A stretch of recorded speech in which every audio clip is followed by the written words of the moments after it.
Macro recording is record any command you send to Microsoft Word and you will get the response. And as I mentioned on the previous video, it is very helpful to use the codes and get reverse engineering. But what is actually working?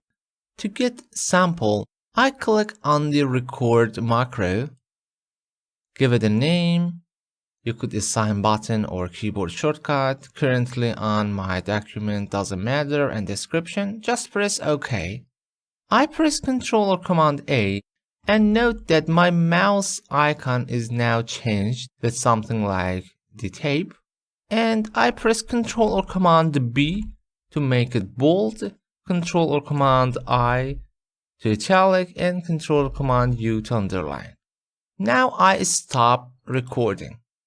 If I make another text as an example, allow me to delete them all and type rand. If I click on the macros, now I have my macros, which by default the name was macro1.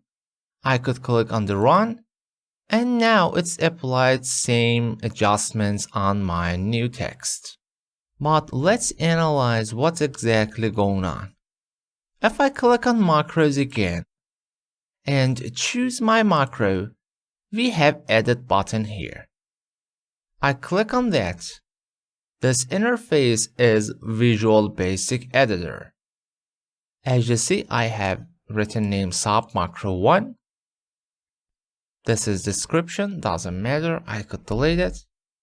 And here it is type selection, whole story, selection.font.bold equal WD, Word document toggle, again for italic, it is getting toggle, and we have actually here the conditional for selection.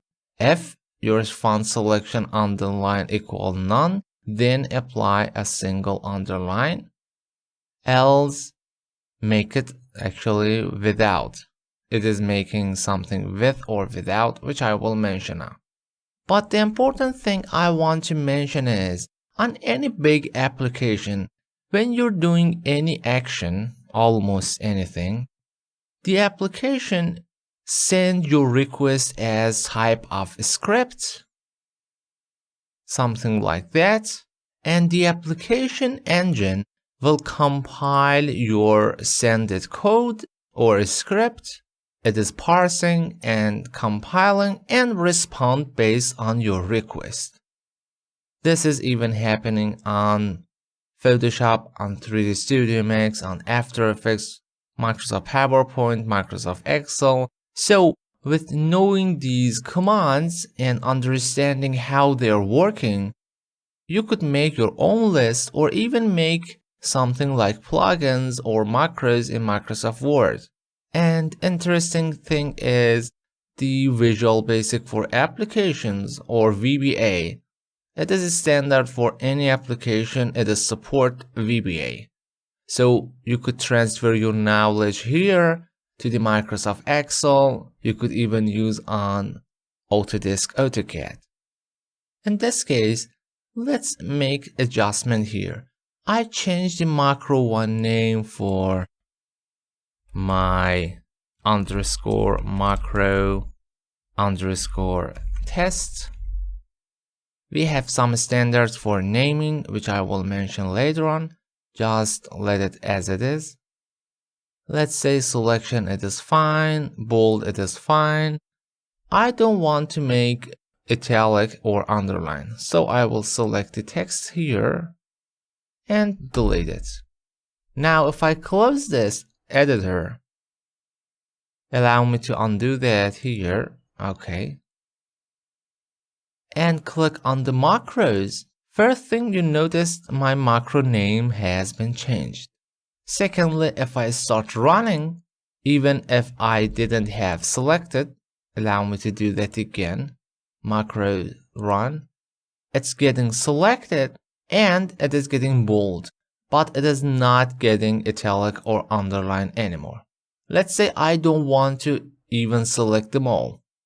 I click on the macro, and edit, or I could directly click on the Visual Basic, find my macro, which by default it is here opened, and I remove also the selection whole story and make it manually italic again.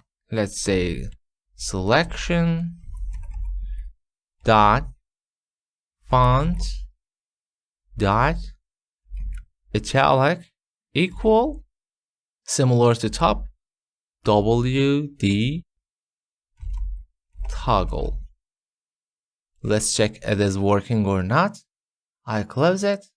Now we don't have any selection for all document. I make this font regular. I could clear the format. Now I select part of my text. Go to Developer tab, Macros, and run your macro again. As you see, now it is not selecting whole. It made the bold and italic. So it is not so complicated. By understanding the fundamentals and commands and basics, you could make very big and complicated macros or codes based on small blocks.